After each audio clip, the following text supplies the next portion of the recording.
En el mes de abril de 2005, apareció en las librerías el libro Basura, un estudio actual de la red, un rescate urgente de los emails que usted ha recibido y que ha borrado como un idiota, dicen los autores de este libro.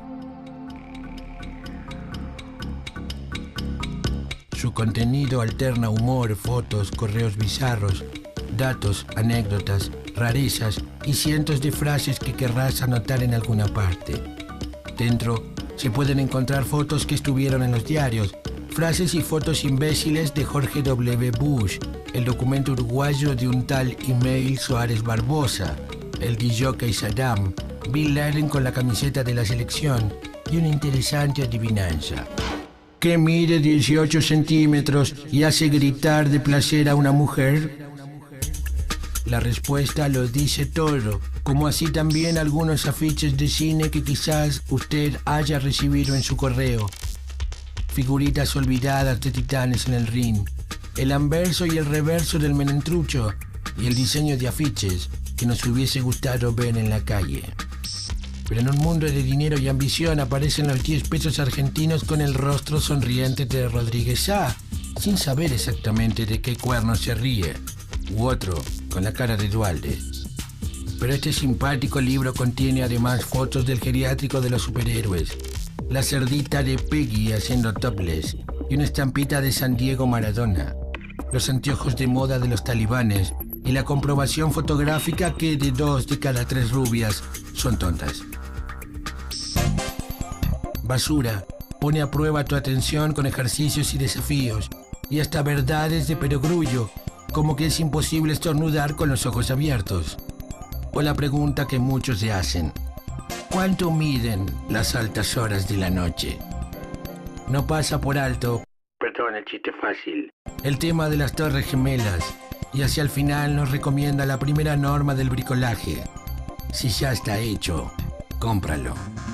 Este tipo de basura no es para tirarla, guárdala. Habrá más historias como esta en los archivos de Vida y Vuelta. No se las pierda.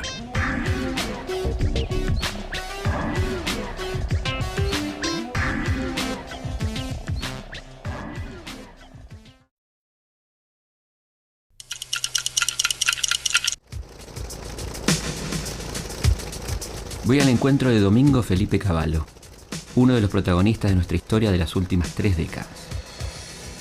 Desde su puesto de burócrata durante la dictadura hasta su último intento fallido de volver a la Cámara de Diputados, Cavallo ha sido responsable, para bien o para mal, de nuestra historia reciente. La idea es hablar de todo y escuchar de su boca la explicación sobre las cosas que vivimos en nuestro país. La idea es conocer la Argentina según Cavallo. Lo mejor que se puede hacer entonces es empezar por lo más urticante, lo que recordamos todos porque está fresco en nuestra memoria y nuestras vidas. Su llegada al gobierno de la Rúa, el corralito, el corralón. Estamos nada más ni nada menos que con el señor Cavallo, ministro de Economía. ¿Cómo le va? ¿Por qué se ríe así? No, yo porque me da mucha impresión. Muchos me verlo. miran y se largan a llorar y usted se ríe. ¿Cómo se produce su ingreso al gobierno de la Rúa? ¿Cómo fue eso? Bueno, al gobierno de la Rúa, todo el mundo quería que yo fuera ministro de Economía, me paraba la gente por la calle y los dirigentes políticos, más aún, de la Rúa y los radicales me llamaron para que yo me incorporara, pero también me habló Duhalde, me habló Rucauf, me hablaron Chacho Álvarez, prácticamente todo el mundo quería que yo entrara al Ministerio de Economía. ¿Y usted me ingresa? prometieron apoyo, y en realidad lo brindaron al apoyo porque aprobaron varias leyes difíciles, como por ejemplo la ley del déficit cero.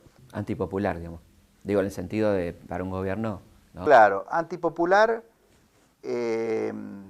pero sincera y transparente, ¿no? Porque ahí le dijimos a la gente la verdad, sobre todo a la gente del sector público y a los jubilados, a los que ganaban más de 500 pesos, le dijimos, lamentablemente va a haber que producir una rebaja del 13%. Cuando se produjo un cambio en los Estados Unidos, en el Fondo Monetario Internacional, se fue Stanley Fischer y entró Ann Kruger, esta señora empezó a imaginar un futuro régimen de bancarrota de las naciones para resolver problemas como los que tenía en ese momento Argentina. Una profecía autocumplida, digamos. No, lo que ocurre, ella tenía buena intención, pero ella pensó no con un sentido práctico de resolver el problema de Argentina o de Turquía, que éramos los dos países que estábamos en crisis en ese momento, sino en tener un régimen permanente. Ahora, al discutir un régimen permanente y no abocarse a ayudarnos a resolver el problema de Argentina, se exacerbaron las expectativas en contra de la Argentina. Yo esto se lo expliqué a la propia Ann Kruger y se lo expliqué a los dirigentes argentinos, Duhalde, Alfonsín, de la Rúa, por cierto, Rucauf, a los gobernadores, a Kirchner mismo, y les dije, miren, si nosotros no nos unimos y no perseveramos en esta línea en la cual estamos, de producir un ajuste, pero un ajuste transparente y ordenado, acá nos van a imponer un ajuste brutal, sangriento, salvaje, que va a producir no 13% de reducción de salarios públicos de más de 500 pesos, va a producir 30, 40, 50% de reducción de todos los salarios públicos, privados y de las jubilaciones, de todas las jubilaciones, a través de una devaluación y de la inflación que viene de la mano de la devaluación. Pero ¿qué ocurrió?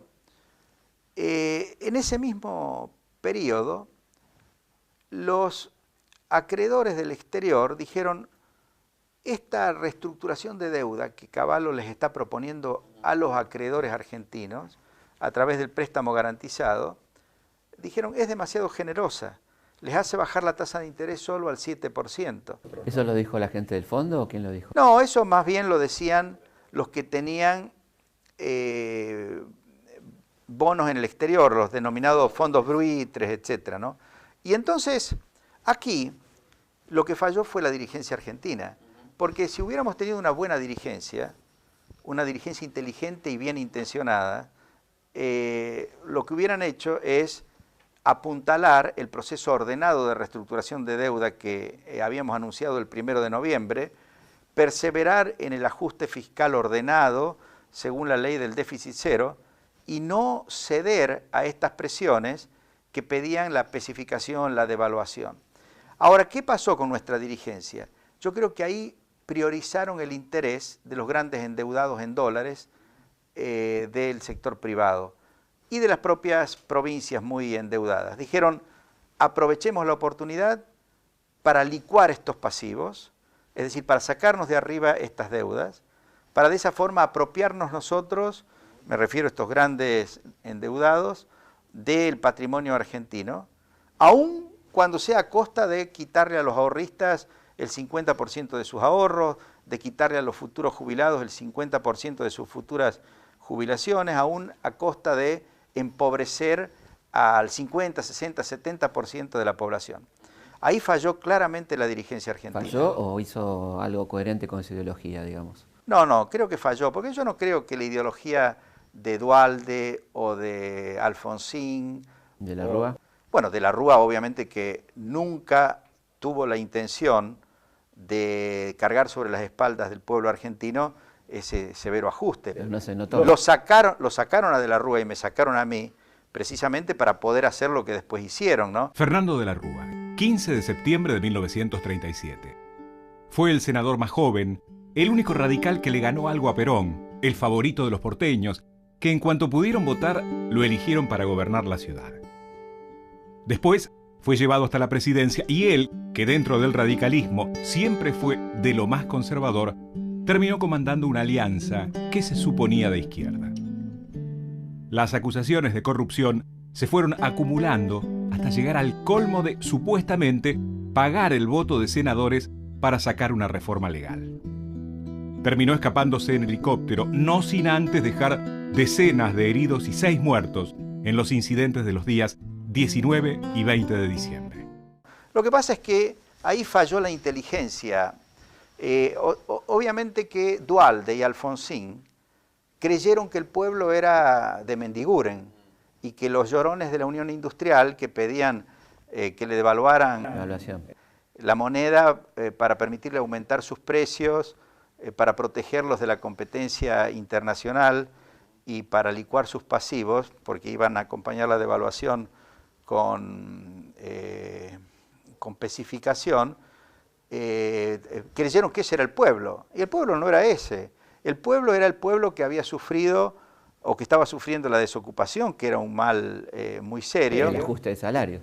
El ajuste de salarios, pero claro, pero un ajuste de salario del 13%, ¿se da cuenta? O un ajuste ordenado dentro de los sistemas de crisis de las empresas. En lugar de atenuar en todo caso el ajuste que criticaban, produjeron un ajuste mucho mayor. Infinito. Un ajuste enorme, ¿no? ¿Por qué siempre se ajusta por el mismo lado? ¿Por qué siempre se les ajusta a los que menos tienen, digamos, ¿no? ¿Por qué es así esto? ¿Por qué pensar en el tipo que gana más de 500 pesos como si fuera una fortuna y estamos hablando de un asalariado medio, bajo, ¿no? ¿Por qué no ajustar a los sectores del privilegio? Bueno, es que a los sectores del privilegio se los había ajustado, por eso es que boicotearon al gobierno. O sea, ¿usted por qué cree que de Mendiguren y la Unión Industrial y los grandes medios de comunicación que estaban muy endeudados tiraron abajo al gobierno de la Rúa y me sacaron a mí del Ministerio de Economía? Porque los habíamos ajustado, y casi que lo habíamos ajustado. O sea, nosotros no íbamos a permitir que los errores que ellos habían cometido por haber, por ejemplo, querido monopolizar todo un sector de la comunicación, comprando cables, comprando canales en el interior, comprando diarios en base a endeudamiento, que ahora le íbamos a sacar la deuda de arriba, la íbamos a tirar sobre las espaldas del pueblo y a ellos le íbamos a dejar el multimedio monopólico, ¿se da cuenta? O sea, un gobierno serio, como era el gobierno de la Rúa cuando yo estaba de ministro de Economía y como había sido el gobierno de Menem cuando yo colaboré con él, es un gobierno que impone disciplina. ¿Y a quiénes más les impone disciplina? A los más poderosos, que obviamente es a los que más hay que disciplinar.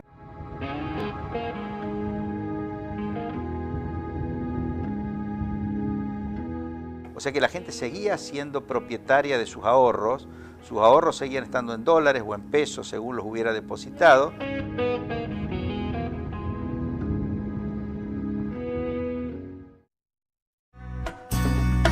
Soy víctima de un dios frágil temperamental.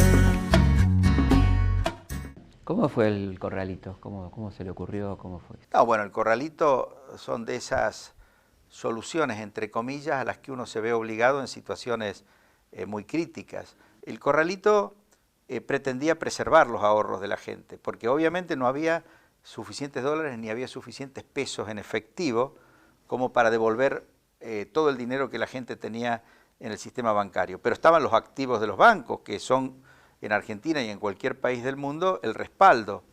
Por lo tanto, el corralito lo único que hizo fue restringir el retiro en efectivo, en dinero, en billetes, pero le permitió a la gente disponer de su ahorro vía la tarjeta de débito, vía un cheque demostrador, vía una transferencia bancaria, o sea que la gente seguía siendo propietaria de sus ahorros seguían estando en dólares o en pesos según los hubiera depositado, y podía hacer pagos, y podía comprar cosas, podía utilizarlos como uno normalmente utiliza. Pero con un límite chico de dinero, ¿no? No, los podía utilizar en un 100%. No, digo, el débito, por ejemplo, había un límite. No, la tarjeta de débito, con la tarjeta de débito uno podía pagar. No, se podía sacar del cajero, digamos. Claro, eso es lo único que se restringió, retirar en efectivo. Se podía retirar hasta 1.000 pesos. Pero eso fue utilizado como excusa para voltear al gobierno. Y después produjeron la verdadera confiscación, que no fue el corralito. La verdadera confiscación fue aquello a lo que denominaron corralón, pero que en realidad lo llamaron corralón para emparentarlo con el corralito, pero tenía el objetivo opuesto al del corralito. El corralito fue para preservar los ahorros de la gente. El corralón fue para quitarle los ahorros a la gente, que es lo que hizo Duhalde, ¿no? ¿Con la especificación? Con la especificación y con la reestructuración de los depósitos. Fíjese que a partir de que asumió Duhalde, la gente ya no pudo pagar con una tarjeta de débito o con un cheque contra el dinero que tenía en el banco. Tenía que dejar el dinero en el banco 3, 4 años. No lo podía retirar de ninguna manera, ni en efectivo, ni con cheque, ni con transferencia, ni con tarjeta de débito. Fue una monstruosidad lo que significó el corralón. ¿Y la conducta de los bancos en aquel momento qué le parece? ¿Le parece lamentable? Bueno, los bancos no ayudaron a que funcionara bien el sistema del corralito. Además, esta cosa de que no eran sucursales, toda esa vergüenza, ¿se acuerda? Que decían que no respondían a la Casa Central, ni el Boston, ni el Citi, ni una cosa de locos, ¿no? Claro, lo que pasa es que al especificar le dieron el argumento para decir que ellos no estaban sujetos a la legislación internacional porque el gobierno argentino había dispuesto que los dólares en Argentina no eran dólares sino que eran pesos, y con eso argumentaron en contra de la responsabilidad de devolver los dólares, que eran lo que realmente ellos habían recibido, ¿no? Este hombre que hoy nadie quiere votar fue el hombre que marcó el gobierno de Menem, el que ideó un sistema económico en cuya base estaba la convertibilidad y la privatización de los servicios públicos y las riquezas naturales. Gracias a ese programa, Menem tuvo sus 10 años de gobierno. Empresas multinacionales, algunas de ellas incluso de otros estados, se hicieron dueñas de todo. Es cierto que no es el único país que llevó adelante esta política, pero fuimos fervorosos seguidores de esas ideas. Tuvimos el fanatismo del converso. Ese fervor nos cegó de tal manera que ni siquiera fuimos capaces de advertir que el proyecto se tragaría industrias enteras y acabaría con cosas que daban vida a ciertos sectores sociales. ¿Cómo se produce su paso de Cancillería a Economía? ¿Cómo fue eso? ¿Y cómo fue ese primer año de economía menemista, ¿no? Bueno, lo que pasa es que Menem, como todos los peronistas hasta entonces, tenían una visión, yo diría, corporativa de la economía. Creían en los pactos sociales y entonces pensaba que tenía que poner de ministro de Economía a un empresario y de ministro de Trabajo a un sindicalista, ¿no? Pero había estado hablando bastante conmigo y también con Di Tella y se había convencido de algo que fue muy importante, y es que Argentina tenía que adoptar una actitud diferente frente al mundo. En realidad él tenía la intuición correcta, él se daba cuenta que caía el muro de Berlín, que iba a caer el muro de Berlín y que venía un periodo de una globalización basada en sistemas democráticos de gobierno y economías de mercado integradas entre sí. Él tenía esa intuición. Llegó un momento en que el gobierno de Menem estaba en una situación crítica. Carlos Saúl Menem, 3 de julio de 1930. Fue montonero, estuvo detenido por la dictadura militar y al volver la democracia se convirtió en algo así como el más alfonsinista del peronismo.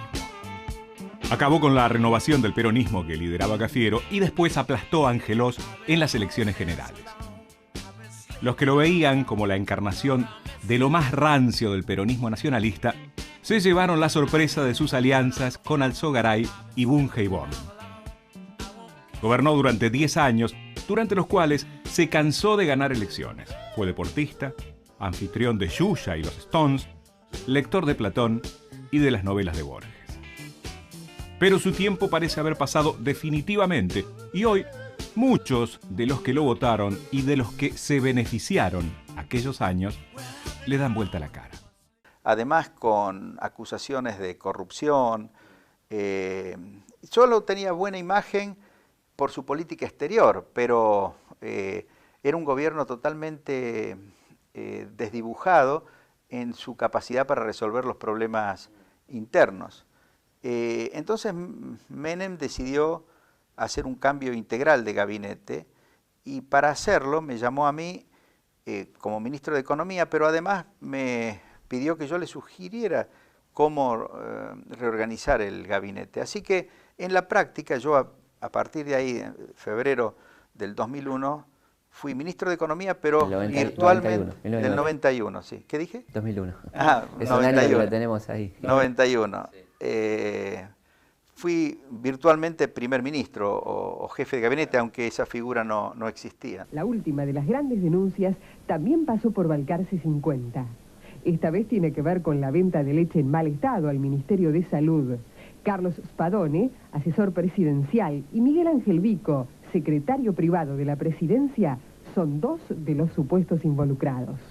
¿Y cómo se llevaba con toda la corrupción y con toda esa cantidad de cosas que pasaron durante ese gobierno? Bueno, ¿Qué lo que pudo ocurre... hacer usted, qué vio y qué pudo hacer, no? No, yo pude hacer muchísimo, porque en realidad en ese periodo hubo mucho menos corrupción que lo que había habido en la década de los 80 y en la década de los 70 y que la que hay hoy, por ejemplo, en la Argentina. ¿Por qué?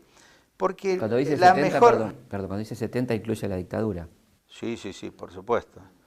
Lo que pasa es que en un régimen estatista y donde el grueso de las decisiones las toma el Estado en forma discrecional, por ejemplo, cuánto se invierte, en qué se invierte, quién construye las obras, quién provee al Estado, quién recibe subsidios, quién no los recibe, quién paga impuestos, quién no los paga. Cuando hay gran discrecionalidad y sobre todo cuando hay gran inflación, el clima es muy propenso a la corrupción. Como la corrupción, que es un mal generalizado, tiene una forma de ser neutralizada. Y la forma de ser neutralizada es con transparencia, con automaticidad, con reglas claras, erradicando la discrecionalidad en la toma de decisiones. Entonces, cuando logramos eliminar la inflación de la economía, que la inflación confunde y oscurece todo en materia económica, y además establecimos reglas claras y generales y dejamos de intervenir casuísticamente en la economía, las oportunidades para que hubiera corrupción tendieron a desaparecer. ¿Por qué se fue del gobierno de Menem? ¿Qué pasó? Bueno, es muy conocido. No, está bien, pero bueno que lo cuente usted, ¿no? Conocido es, sí. En el año 96 ya era muy difícil trabajar juntos con Menem porque habíamos tenido una discrepancia muy fuerte en este tema de cómo erradicar este estado paralelo que yo había denunciado en el Congreso. Él obviamente ya estaba muy molesto conmigo porque yo había hecho esa denuncia, aunque hasta el momento que yo hice la denuncia él me alentaba a que lo hiciera, pero como la gente se había puesto del lado mío y lo veía a él como responsable de que no se resolviera el problema, entonces empezamos a vivir situaciones de mucha tirantez y entonces era mejor que yo me fuera del gobierno, como me fui. Además yo no me fui antes, no me fui en el 95, porque estábamos en medio de la crisis tequila y si yo me hubiera ido en ese momento, posiblemente hubiera pasado en el 95 una situación mucho más crítica que la que realmente ocurrió. Propusimos muchas cosas, propusimos muchas dentro de poco no vamos a tener agua potable en cantidad suficiente, no vamos a tener luz, no vamos a tener puertos, no vamos a tener aeropuertos de calidad. Señales de autoritarismo, desocupación, cada día menos con los trabajadores.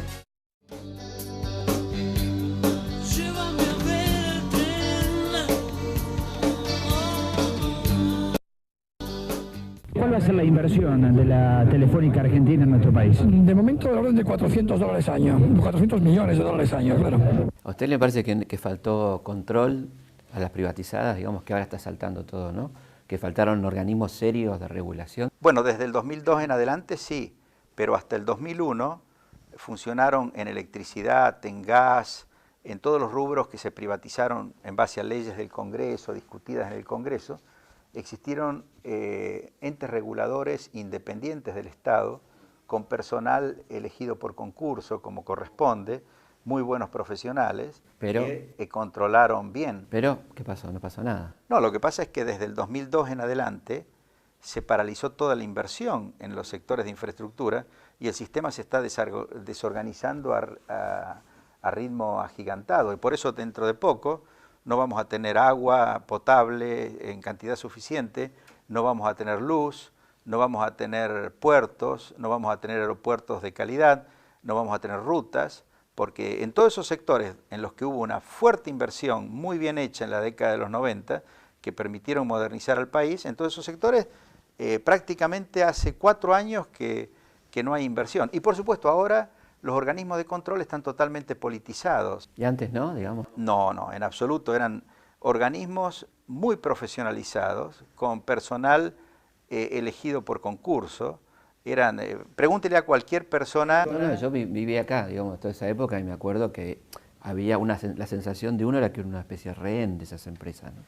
Me acuerdo ¿Sí? de mi sensación, por lo menos. ¿De electricidad, por ejemplo? Sí, electricidad, de telefonía celular, digamos, todas esas cosas. Telefonía celular y competencia, así que Sí, ahí no hay ente regulador. O teléfonos, ¿no? Donde uno, digamos, pedía, reclamaba y sigue pasando. Bueno, yo me acuerdo que en la década del 80 uno podía pasarse 10 o 15 años pidiendo para que le instalen un teléfono y no se lo instalaban. Y si llegaba a rompérsele una línea, usted pedía una reparación y le demoraban 2, 3, 4, 5 meses. No me acuerdo de la década del 90 que haya pasado eso. No, yo me acuerdo de la década del 90, pero quiero decir, es una empresa que hace negocios, de manera tal que le conviene que los teléfonos funcionen. Todas las empresas hacen negocios. No, en todos los países del mundo, incluidos en los que eran socialistas, que ahora ya no lo son, prácticamente no hay ninguno en el mundo, salvo Cuba, todas las empresas hacen negocios. O sea que pensar en una economía en la cual la prestación de servicios o la producción de bienes sea ruinosa para el empresario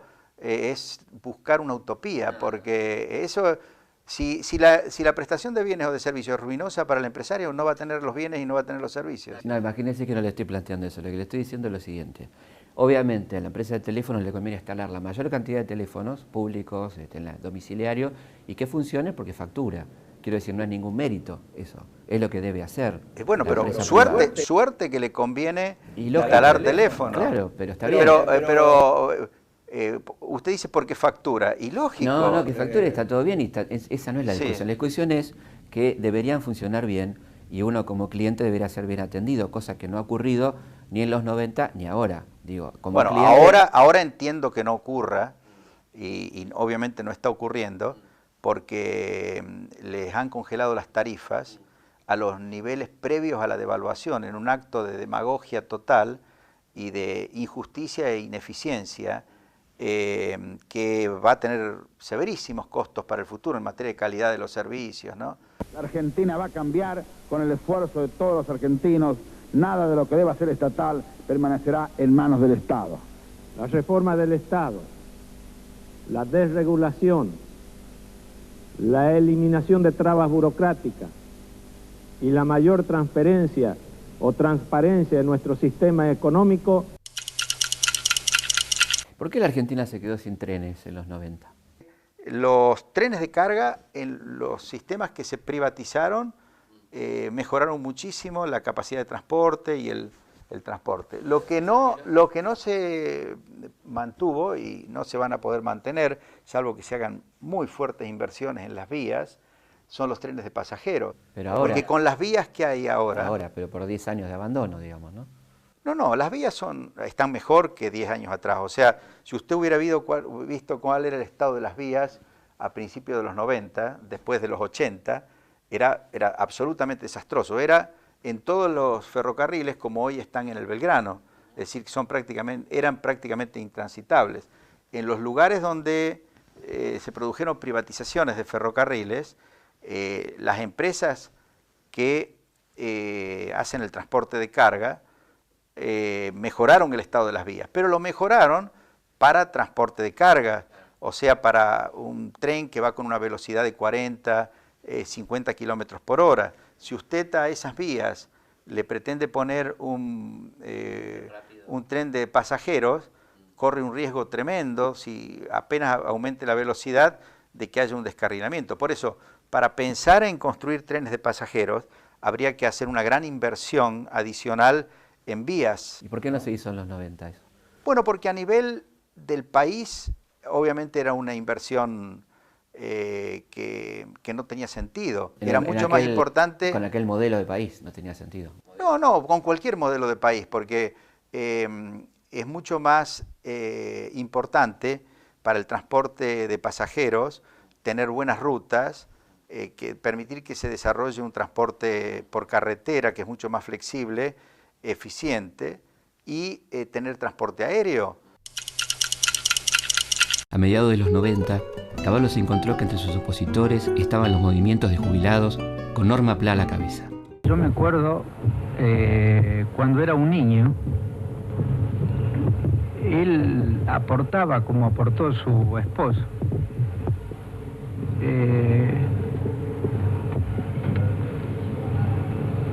No llore, señor ministro. No llore, tenga fuerza para defender su padre y todo. No llore.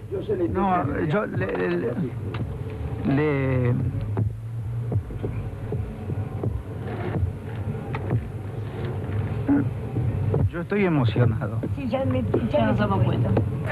Yo le puedo decir una cosa, acá nos están tomando por el churrete, porque el señor ministro de Economía, cuando reunió a los jubilados, se les escapó una lágrima, que es una lágrima de cocodrilo. ¿Qué lo conmovió hasta las lágrimas de las palabras de Norma Pla, aquel famoso? Y que los jubilados obviamente estaban sufriendo mucho. Imagínense, estamos hablando de mayo, junio del año 91, que es cuando Norma Pla vino a verme, acompañado por muchos jubilados, en una gran manifestación en el Congreso. Yo había ido al Congreso a discutir una de las leyes y la recibí a Norma Pla. Y por supuesto me conmoví por lo que ella planteaba, hacía un planteo totalmente justo, y obviamente me emocioné, porque además mi papá estaba en la misma situación que la que describía Norma Pla. Mi papá también había aportado toda su vida como empresario y estaba cobrando la jubilación mínima, que era de 120 pesos. ¿En cuánto juega la sensibilidad y el conmoverse en un ministro de Economía, que se supone que es una persona tan fría, que solamente... No sé, en mi caso, he sido una persona fría, al contrario. Yo manejé el Ministerio de Economía y traté de manejar las finanzas del país pensando en resolver los problemas de la gente, ¿no? Les había dado el gobierno y recién el mes de abril van a recibir 1.200.000 australes. Jubilados, pensionados, ya no pueden. No, la convertibilidad era para siempre y vamos a volver a tener convertibilidad en el sentido de que la gente va a poder proteger sus ahorros en la moneda que le inspire más confianza. Rondarán porque son jubilados violentos. Besas cual ángel y eres demonio con un grito. Hi, Mrs. Kruger.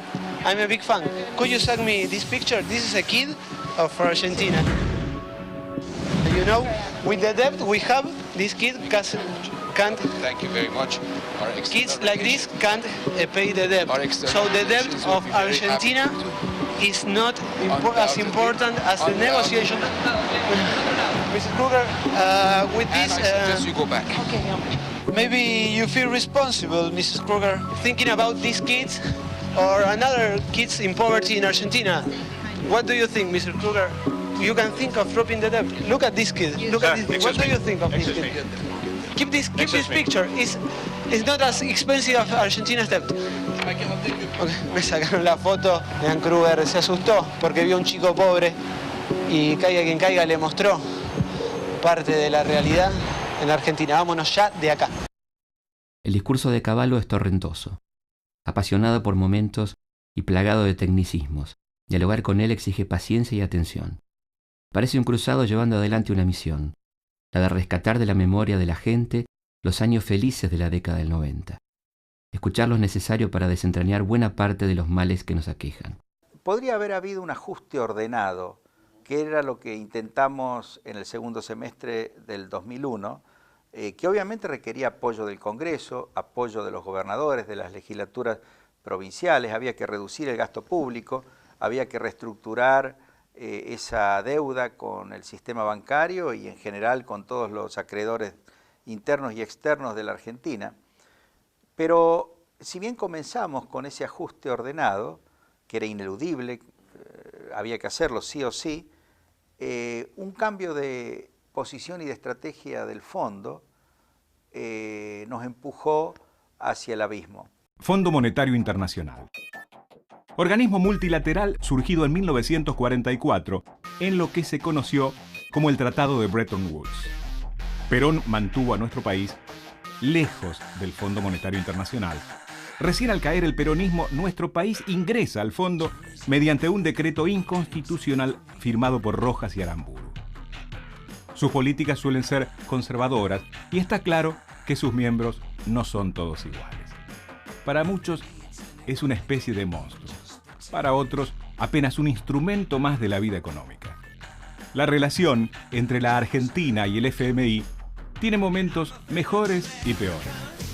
Eso sí, pagar se le paga siempre. Pero con ese cambio de estrategia y de posición del fondo que se produjo en el último trimestre del 2001... Que consistía en no adelantarle los... En no ayudar a la reestructuración ordenada de la deuda y más bien empujarnos a la devaluación y a la pesificación. Pero yo no le cargo tanto las tintas al fondo, a pesar de que cometió ese gravísimo error, sino a la dirigencia argentina, a los que decidieron provocar el golpe institucional del 2001 para sacarme a mí y sacarlo de la rúa del gobierno y tomar ellos el poder. ¿De quién estamos hablando? Estamos hablando de Duhalde, con apoyo de Alfonsín, y a la dirigencia empresaria que les propuso esta estrategia, que como digo yo era la estrategia a la que empujaban también en ese momento las autoridades del fondo, muy equivocadas, pero en cierta medida desde el punto de vista del fondo era lo que ellos habían hecho por décadas para enfrentar las situaciones críticas de los países. Pero los argentinos éramos los que teníamos que advertir que nuestros intereses no estaban alineados con los de ellos. Sin embargo, de Mendiguren, Alfonsín, Duhalde, sí consideraron que nuestros intereses estaban alineados a esta estrategia que nos sugerían desde afuera y provocaron un verdadero desastre.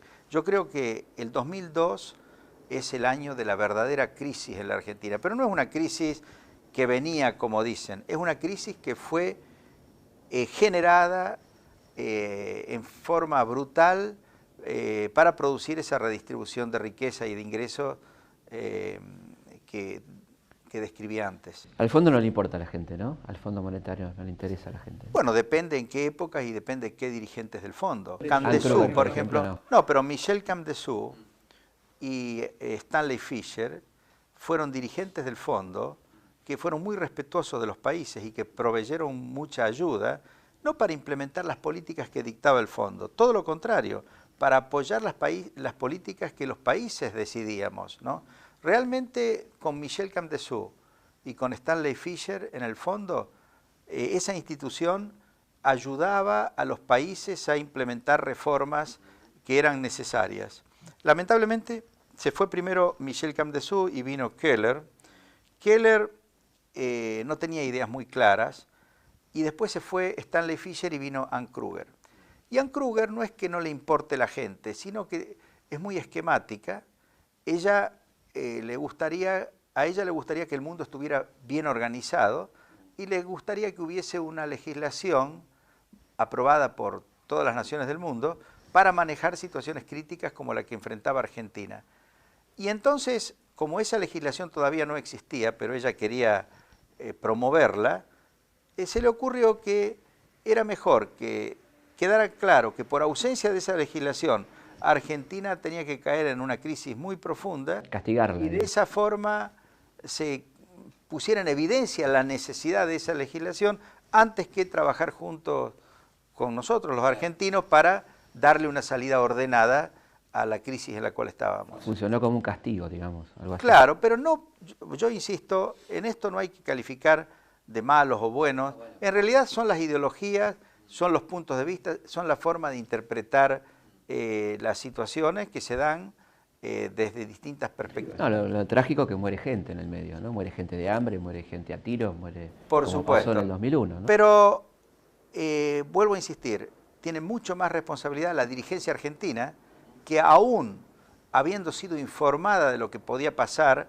si íbamos adelante con esas políticas, sin embargo, promovieron un cambio de gobierno y tomaron el poder e hicieron todo lo que iba en contra del interés de los argentinos. ¿Si tiene problema de conciencia o no? Do you have any problem with your conscience? In what sense? A partir de las políticas que implementan desde el fondo. No, no. I think that there is no policy that will benefit everybody. But on the other hand, I think the vast majority of people are much better off in most of the countries getting resources from us than they would otherwise be. That doesn't say they're happy, it says they're better off. ¿Usted cuando pensó la convertibilidad la pensó para muchos años o la pensó como una política de shock? No, la convertibilidad era para siempre. Y vamos a volver a tener convertibilidad en el sentido de que la gente va a poder proteger sus ahorros en la moneda que le inspire más confianza dentro del país. Va a ver usted que va a haber un momento, no sé cuántos años pasarán, que volveremos en ese sentido a tener convertibilidad. En el 97, cuando había gran entrada de dólares al país, habría que haber dejado flotar. En ese momento el peso hubiera pasado a ser más valioso que el dólar, porque había mucha entrada de dólares. Pero ya hubiese sido no 1 a 1, sino la relación que estableciera el mercado. Y después, obviamente, se hubiera producido una devaluación, pero una devaluación ordenada, en momentos de la crisis rusa o de la crisis brasilera, o en momentos en que, por ejemplo, el dólar se apreciaba demasiado, como se apreció en el año 2001, ahí hubiéramos tenido el tipo de devaluación que se produce para el peso chileno, para el peso mexicano, para el dólar canadiense, cuando el dólar norteamericano está muy fuerte. Y por supuesto, después hubiéramos tenido de nuevo una apreciación en el 2002 o 2003, cuando el dólar empezaba a depreciarse frente al euro y frente a otras monedas. O sea, hubiéramos tenido una moneda flexible, una convertibilidad flotante, que es la mejor de las convertibilidades, porque no impone la inflexibilidad del 1 a 1. Ahora, lamentablemente, al no dejarse flotar en el año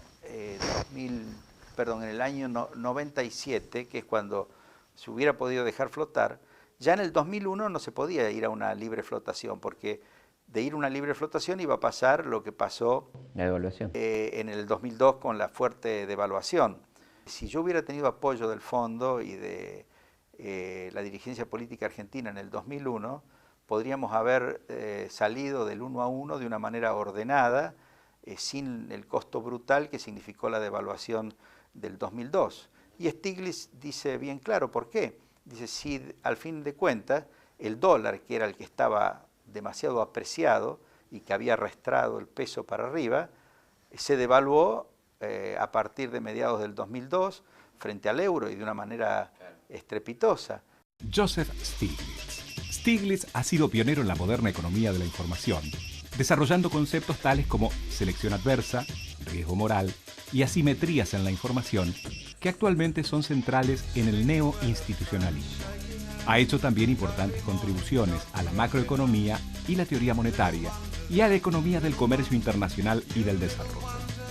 Ganó el Premio Nobel de Economía por sus análisis de los mercados con información asimétrica. Además, fue funcionario del Banco Mundial. Stiglitz tiene la gran virtud de ser, además de un técnico, un ser humano.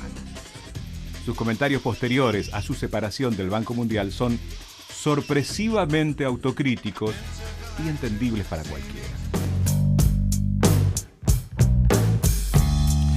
Cuando viniste a mí.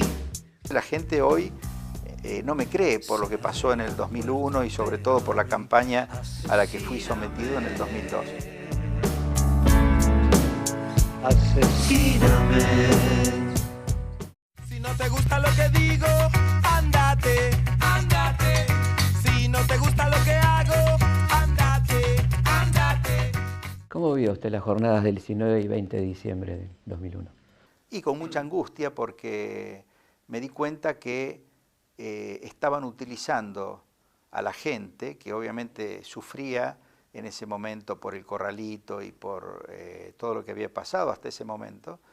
Incluso estaba enojada porque habíamos anunciado el 13% de reducción de los salarios, pero utilizaron todo ese enojo legítimo de la gente para sacar al gobierno, que estaba tratando de encontrar una salida ordenada, y producir un ajuste mucho más severo, mucho más cruel, mucho más injusto que el que estábamos intentando. O sea, engañaron a la gente. Utilizaron el dolor de la gente y la bronca de la gente para tomar el poder, pero con intenciones muy malas, con las intenciones de producir un ajuste muy superior a aquel que había provocado el malestar popular. ¿Usted cree que la gente es injusta con usted lo que usted ha hecho por el país? ¿O cómo vive la relación? No, la gente no, la gente no es injusta. La gente obviamente tiene su percepción en base a lo que le pasó y sobre todo a lo que le dicen los medios, ¿no? Yo creo que los que han sido absolutamente injustos conmigo han sido los medios de comunicación. ¿Usted cree entonces que tanto Duhalde como Alfonsín fueron funcionales a los planes del fondo? En el sentido de la devaluación. Duhalde y Alfonsín fueron muy poco inteligentes y sin duda no se dieron cuenta que lo que les mandaba decir el fondo en aquel momento iba en contra de los intereses de la Argentina. Pero ¿no se dieron cuenta, está seguro? Yo creo que no se dieron cuenta, yo creo que es falta de inteligencia y falta de grandeza y además yo creo que en el caso de Alfonsín había un problema psicológico de por medio. Él quería que la década del 90 terminara tan mal o peor que la década del 80. Él no se bancaba que su gobierno haya terminado en hiperinflación y que el gobierno de Menem o de la Rúa, digamos, los gobiernos de la convertibilidad, terminaran bien. Entonces, para Alfonsín era como una satisfacción que aunque fuera el gobierno de la Rúa y el gobierno radical el que cayera,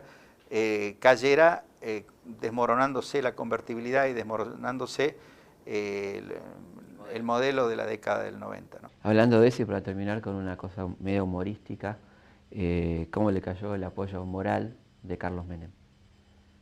Bueno, Carlos Menem se sintió contento de que yo apareciera de nuevo en el escenario político porque me vio defender las políticas de los 90, pero eso no significa que yo defienda todas las cosas que él hizo. Yo he sido uno de los más tempranos críticos de Carlos Menem. Hoy, desde Kirchner a Duhalde y todos los que están en el peronismo y que despotrican contra Menem, cuando yo lo criticaba en el año 96 o 97, ellos hacían campaña con Menem y le cantaban loas a Menem. Y hoy, porque Menem es un árbol caído, hacen leña de él.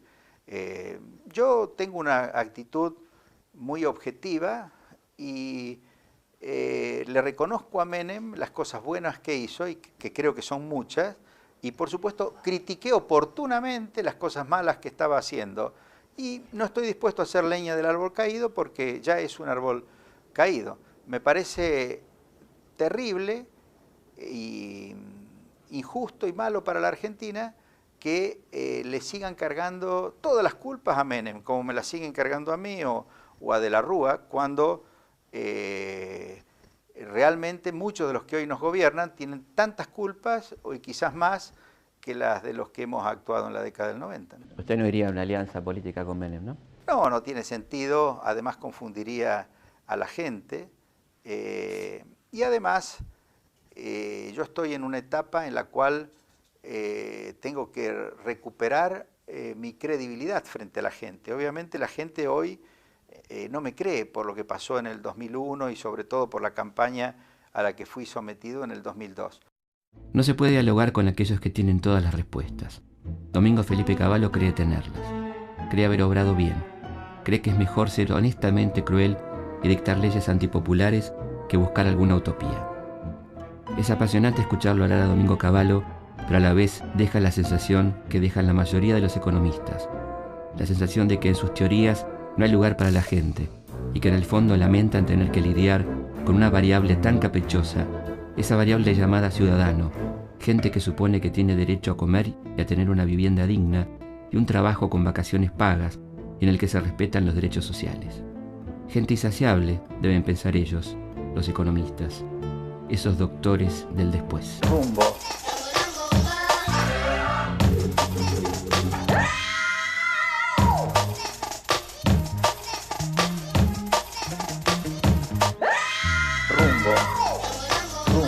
El presidente Menem ha perdido el rumbo. Una clara de huevo acá colgando. Menem. Una clara de huevo acá colgando. Menem. Rumbo. Rumbo. El presidente Menem ha perdido el rumbo. Rumbo. Rumbo. El presidente Menem ha perdido el rumbo. Alfredo. Los porteños me votan. Alfredo, los porteños me votan. En el gobierno hay gente con huevos muy importantes. En el gobierno hay gente con huevos muy angustiados. Rumbo, rumbo. El presidente Menem ha perdido el rumbo. Rumbo.